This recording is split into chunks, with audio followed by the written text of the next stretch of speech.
Hello, this is Cold War Part 2. Let's get started. So not quite so much foreign policy in this part, but a lot of 1950s culture. I want you to know that the 1950s were a good time for most people in a lot of ways. Okay? First of all, I want you to know that the economy was incredible. With Europe being devastated by World War II, the United States, everybody during the war was getting paid, and they weren't spending money. So, soldiers didn't spend all their money, and Rosie the Riveters were out working the factories, and there wasn't a lot of money to spend. So when the war was over, by the mid 50s, the economy was booming.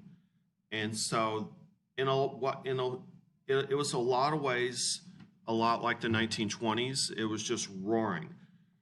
And there were a lot of things to buy. Television was something new to buy during this time period.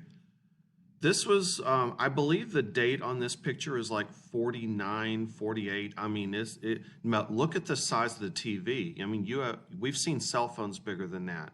And this is a black and white TV. And look at the price, $100. So that's about like $1,500 in today's money. Okay. But yeah, televisions were small. They were black and white. And sometimes you could go out and you could spend, like today, if you were to go out and spend like a big on an entertainment center, it'd be like $5,000. This is about what that was back then. 16-inch television, 1951, with a record player. And you could store records under here or liquor. I think there was a lot of drinking back then. I'm not sure. I think there was though. And you could store records under there. Okay. Here's a interesting picture. Notice the pink. And anyway, that's an interesting color photograph. Look at that wallpaper. Okay. All right. So here's an EOC question. Which of these best explains the change in money spent at the movies from 46 to 1965? A similar thing is going on today because of Netflix and Hulu. People just aren't going to the movies anymore. Okay? So, but back in these years, it was because of television. People just didn't go to the movies quite as much in the 50s and early 60s because of television. Okay. All right. Baby boomers were born from starting in like 45 and then boom into the early 60s. There was a baby boom because what happened is that during the war, when the soldiers were going through so much trauma, then, they're sitting there in foxholes saying, if I may not survive this war, but if I do, I'm going to go back home, I'm going to marry my gal, and we're going to move to Duncanville or Grand Prairie or Plano, and we're going to have 7 kids. And that's what a lot of people did. Families were big. No birth control pill yet. Okay, that birth control pill won't come around until the 70s. But that's why we talk about baby boomers. They were born right around this time. This is my parents' generation. So in the 1920s, the big music was jazz. So was it in the 30s and the 40s. In the 50s, jazz didn't go anywhere, but you had rock and roll. Elvis was the most famous. Another famous person was Little Richard. And if you listen to Little Richard and Elvis, they're pretty much the same music. Very repetitive. It makes you want to go to a burger joint when you hear it. Okay, this is important. The GI Bill. Now, GI, it basically means the average troop. Okay, all right. So general issue, I think is what it stands for. I'm not a military guy, but during World War II. One of the last things that President Roosevelt did before he died was he signed the GI Bill because he knew that the war was going to end and that soldiers were going to come home and there weren't going to be any jobs for them for a little while. So he said soldiers get free college. And if they don't want to go to college, they could get housing loans, like the government co-signs for them. Or you can get farming loans or business loans. And it was a way to say thank you, soldiers, but it was also a way to stabilize our economy after the war. So look at this, veterans, if buying a farm, home, or business, learn about guaranteed loans. Okay, so a veteran of the Army, and there were a lot of them, okay? I mean, practically every young male was a veteran back then in the 50s. And here is a line of young men enrolling in college, probably with the GI Bill. Okay, and notice how they're all dressed the same too. There are a few women out there too, okay? But in the 50s, it was mostly men who went to college. And it was mostly men who worked. Okay, Rosie the Riveter in the 50s went home and made babies. I mean, that's just the way it was. I've never seen the word Levittown, but I want you to know that George Levitt did the same for housing as Henry Ford did for cars. What he did was he took the assembly line out to the field. He would flatten the field, they would flatten the fields, and then they'd put in the plumbing and the electricity, then they'd put in the streets, and they'd build several houses every day. And yes, they all pretty much looked the same at first. And so if you were to go out to a suburb like Grand Prairie or Duncanville or Irving, you would see these housing developments, and all the houses would look the same, and the trees weren't fully grown, but they were great, okay? You could buy a 2-bedroom house for $8,000, so that would be like $85,000 today, okay? You might have 2 kids, but you might have a 3-bedroom house. So the boys would share a room, the girls would share a room, and the couple would share a room. Okay, but yeah, people left the cities to go move in the suburbs. Okay, suburbs like Duncanville or Mesquite. When I was a kid, I thought Grand Prairie was where all the rich people lived. So when you talk about suburbs, you're talking, you have Dallas as an urban area, but when you talk about Plano, Garland, Grand Prairie, Lancaster, yeah, those are suburbs, okay? Mesquite is a suburb. And a lot of people moved to the suburbs in the 1950s. Another thing that happened in the 1950s, President Eisenhower, he was president now. He was the general in World War II. Now he's president. He helped get going the interstate highway system. Now, that's something that we take for granted today, but when Eisenhower was a kid, he got in a car and drove across the United States, and it took him a month to drive across the United States. Now it just takes about maybe 26 hours of driving to get across the United States. But it took Eisenhower a month because roads didn't always connect, and they have a lot of stoplights. But the interstates are for driving without having to stop. And also, it helped the economy. It provided jobs, not only for the road workers, but for hotels, gas stations, things like that. And also, this was built for military purposes. If you need to get tanks and missiles to move fast across the highway, across the country, then the highways are a good thing. Okay. So in the Dallas area, we have more interstate highways than most cities. We've got 45, 35, Highway 20. I mean, that's 3 right there. Okay. All right. So I didn't really explain this very well, but which of these is an effect rock and roll had on society in the United States in the 1950s?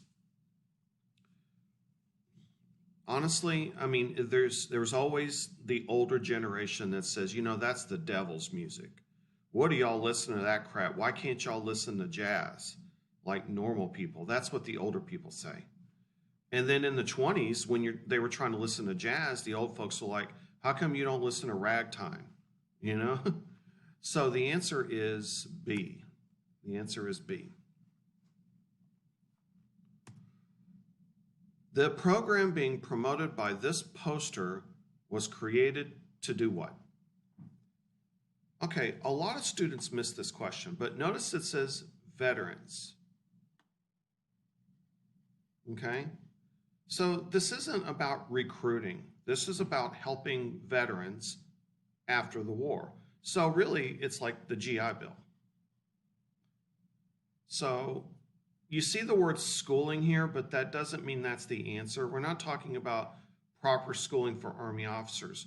We're talking about getting them in college and giving them something to do when they get home from the war. Okay? The data presented on this graph illustrate an economic effect of what? Okay, so this isn't a cause and effect question. So your answer is the cause and the graph is the effect. So let's look at the effect. New housing units started. Private ownership, 45 to 62. So look, in 45, housing units skyrocketed, and then they stayed high. So which one of these answers would cause there to be so many housing units? Okay, the answer is the GI Bill, because the GI Bill gave guaranteed loans to veterans. Okay. What is the best title for this cartoon? All right. Pent-up consumer demand. Remember, in the 40s, there was nothing to buy. Everything was rationed. Cold War military spending, new industries like hotels, gas stations, housing boom, federal highway construction. This is a good time. So this is a time period question, but the answer is A. Okay? All right, moving right along. Here's a similar question. Trends of the 1950s. Expansion of the middle class, development of the interstate highway system, growth of suburbs.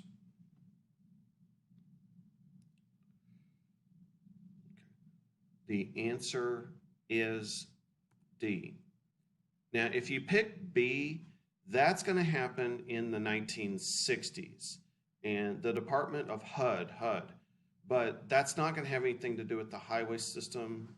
So that's why B is not the best answer, even though B, it looks good. Okay. Anytime the answer is D, I always get scared for you guys because, you know, a lot of teachers will tell you just go with your gut. Not necessarily. Sometimes your gut is wrong. Read all 4 answers. Okay. Okay. So there was a red scare in the 20s, and there's going to be a red scare in the 50s. This is Joseph McCarthy. He was a senator. He was a Democratic senator from Minnesota. And I say he's a Democrat, but you really don't need to know that. Both political parties in the 50s were in agreement that communism was evil and it must be stopped. Okay, but what he did was this. He would make false accusations about people, and then he wouldn't provide any evidence for these accusations. So imagine this. Imagine if there's a rumor going around school that you're a slut. So what are you going to do about that? Are you going to deny it, or are you just going to ignore it? Either way, it's not good for you. And that's what McCarthy would do. He would accuse people, false accusations, and then never provide the evidence. It kind of sounds like Obama was born in Kenya kind of lie, you know? And many people were arrested and jobless as a result. All it took was an accusation, and then people would get blacklisted or something. All right, so remember red means communist. So Red Scare or Red Bastards, that means communist. Okay? Also, at the same time, this was going on at the same time, there was a committee in the House of Representatives. Remember, McCarthy was a senator. There was something called the Committee on Un-American Activities. Okay? And you notice it says, it's okay, we're hunting communists. And these people in the House of Representatives, they went after Hollywood. Okay? And they would accuse actors of being communists, directors, producers, and it was all on television. It was all on television. And it was a horrible time. You know, yeah, the 50s were a good time, but the early 50s, maybe not so much, but it was bullying. It was bullying. All right, so the House Un-American Activities Committee, they went after Hollywood, accusing them of being communist. Okay? And that's why sometimes in movies you see about how actors from then were blacklisted and they lost their jobs, you know, and they couldn't act in Hollywood for years. Okay? So here's a quote from Joseph McCarthy. The State Department is infested with communists. I have here in my hand a list of 205, a list of names that were made known to the Secretary of State as being members of the Communist Party and who nevertheless are still working and shaping policy in the State Department. The State Department is the department that deals with foreign policy. Joseph McCarthy never produced that list. And he finally got called out on live television by an Army general. He actually accused an Army general of being a communist. And this general's like, sir, have you no sense of shame? Have you no sense of decency at all? And McCarthy was discredited, and he died of alcoholism a few years later. It was a dark time in U.S. history. All right, Senator Joseph McCarthy is best known for his involvement in what? And the answer is the Red Scare of the 50s. Which of the following resulted from McCarthyism during the 1950s?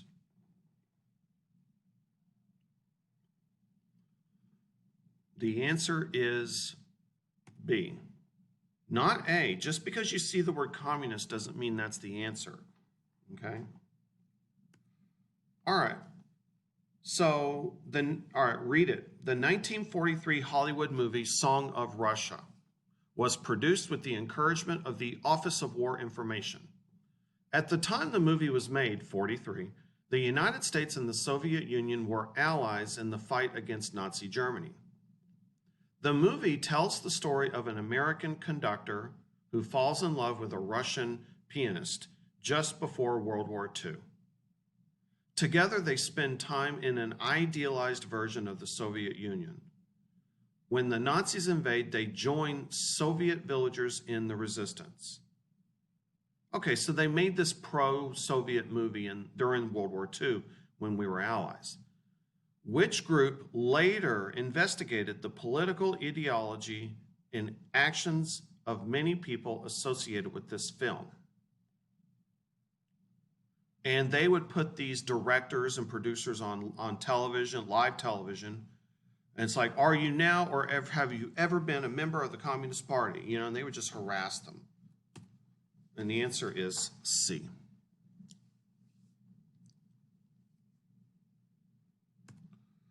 All right, just real quick, I don't have a lot to say, but Jonas Salk created the polio vaccine in the 1950s. Polio is a nasty disease. It cripples people, and all the people in this picture are in an iron lung. They can't breathe. They just sit there 24 hours a day. Polio is a nasty disease, and Jonas Salk invented a vaccine for that disease. Here's another picture of an iron lung. Okay. So, parents faced a great fear, the dreaded polio, or polio as it is commonly known.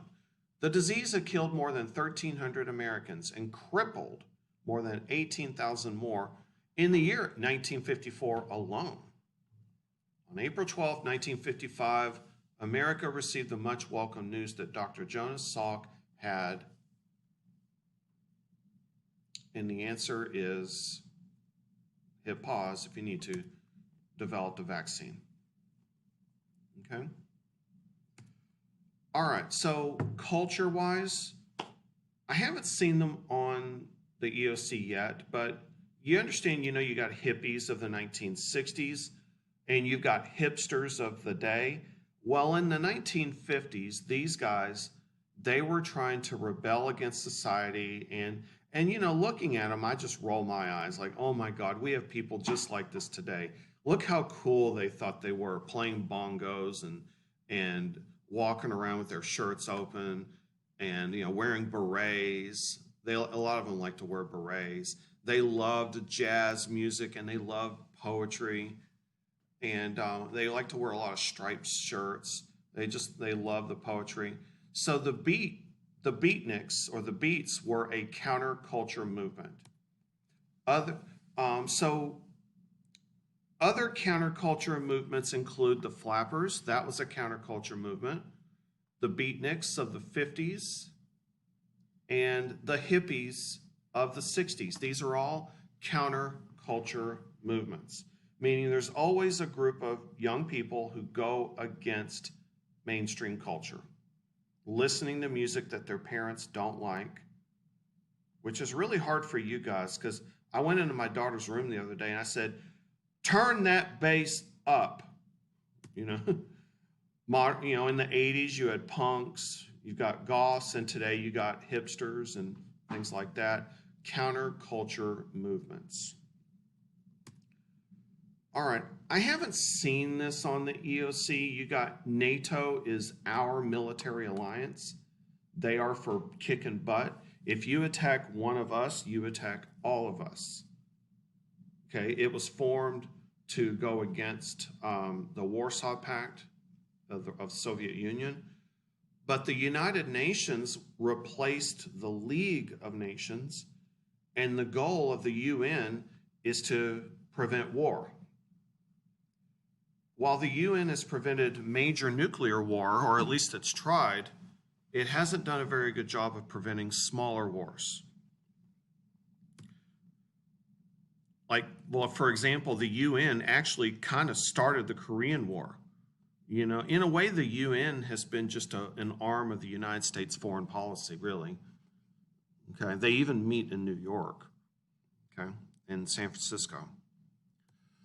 All right, I want to tell you about the Cuban Missile Crisis. Now think about, where is Cuba? If you've ever seen Scarface, you know where Cuba is. It's 90 miles south of Florida. All right, so here's the deal. The United States put nuclear missiles in Turkey right here. And so look at all these cities that are in range of our nuclear missiles in Turkey. And it scared the crap out of the Soviets. Okay? All right, so think about how they are going to respond to this. All right, before we get to that, here's Cuba, and Cuba had turned communist. Castro had taken over Cuba with his communist, and the United States did not like that. We believed in domino theory. We believed that we did not want communism too close to home. And we were missing out money on the sugar production and the tobacco production. And so the United States had an economic and a political reason for getting rid of Castro and the Cubans. In the communists. The CIA tried to invade Cuba using Cuban exiles, but it failed. The CIA tried to kill Fidel Castro by giving him exploding cigars or poisoned scuba suits, or having the mafia take him out. The mafia was mad at Castro because the mafia used to have casinos there, and communists, they don't like casinos. So Castro is like, oh my God, these Americans are crazy. They're trying to kill me. So he calls up his friend in the Soviet Union, Khrushchev. He says, "Hey, Khrushchev, ¿qué pasa? What's going on, man? I need some help." And Khrushchev's like, "Don't worry, I got your back." So what does Khrushchev do? He sends nuclear missiles to Cuba. Okay? And these missiles have a pretty big range. They could take out Washington, D.C., New York, Dallas, Houston. They could do a lot. And so the United States is freaking out. Oh my God. So what did Kennedy do? President Kennedy? Well, he didn't want to invade Cuba because he didn't want to escalate it. But he also didn't want to be weak either. So he decided to take a middle approach and to do something illegal, and that is blockade Cuba. And it is illegal because you're not allowed to stop freedom of the seas, okay? Your ships are allowed to go to whatever country they want in the open ocean. That is international law. But the United States didn't call it a blockade, they called it a quarantine. So technically it's legal, but it's not. So the Cuban Missile Crisis, the Soviets put missiles in Cuba and the US blockaded Cuba, almost had a nuclear war. So after a tense week, or 13 days actually, Khrushchev agreed secretly to remove the missiles from Cuba after the United States promised to leave Cuba alone, and we promised to secretly remove our missiles from Turkey. And it was Kennedy's best moment. Kennedy was an overrated president. He was only president for 2.5 years, but this was his finest moment because his generals were saying, "Nuke the bastards," but he was saying, "No, you cannot make mistakes with nuclear war because if we escalate it, we cannot win a nuclear war. There are no winners, no losers in nuclear war." And Kennedy was one of the first people to understand that. So these are some pictures from Cuba that our spies took. And this is the picture that our spies took from a U-2 spy plane. It's a plane that flies way up high and takes pictures. Okay. So Kennedy and Khrushchev were the key factors. Remember that name, Khrushchev. People were scared. They built more bomb shelters. It was a very scary time. Okay? So here's a cartoon of Khrushchev pulling the missiles out of Cuba. And so really Khrushchev screwed over Cuba. But at least the United States pledged not to mess with Cuba anymore. Okay? Afterward, there was a direct line set up between the Russian and the American offices, so they didn't have to go through other channels like generals and stuff, because both sides did not trust their armies. Armies have a tendency to want to be useful, and we could not survive a war with the Soviets. They would destroy us. So, Cuban Missile Crisis, 1962, Khrushchev and Kennedy. All right, so Soviet Premier Nikita Khrushchev, letter to President John F. Kennedy, 1962. So I'm going to read it in a really masculine Russian voice. "You, Mr. President, are not declaring a quarantine, but rather are setting forth an ultimatum and threatening that if we do not give in to your demands, you will use force." Which U.S. action is Khrushchev challenging in this excerpt? Okay, hit pause if you need to, but the answer is the blockade. He's pissed about the blockade. Okay. President Kennedy responded to reports that the Soviet Union was constructing missile sites in Cuba by doing what? And the answer is A, blockade. All right, just real quick, some pictures of the Berlin Wall. The Berlin Wall was built in 61 because the Soviets built it to keep their people from escaping to our side. And and they just kept coming and coming and coming. And you can imagine it being guarded by soldiers with AKs and German Shepherds. And the Soviets felt threatened because our side of Berlin was united, and then they felt threatened. So they built the wall to keep their people from escaping to our side. The Cold War symbolically came to an end with the fall of the Berlin Wall in 1989. And then the Soviet Union collapsed in 1991. The wall came down in 1989, big deal. I was in the 8th grade when it happened. And that's it for the Cold War.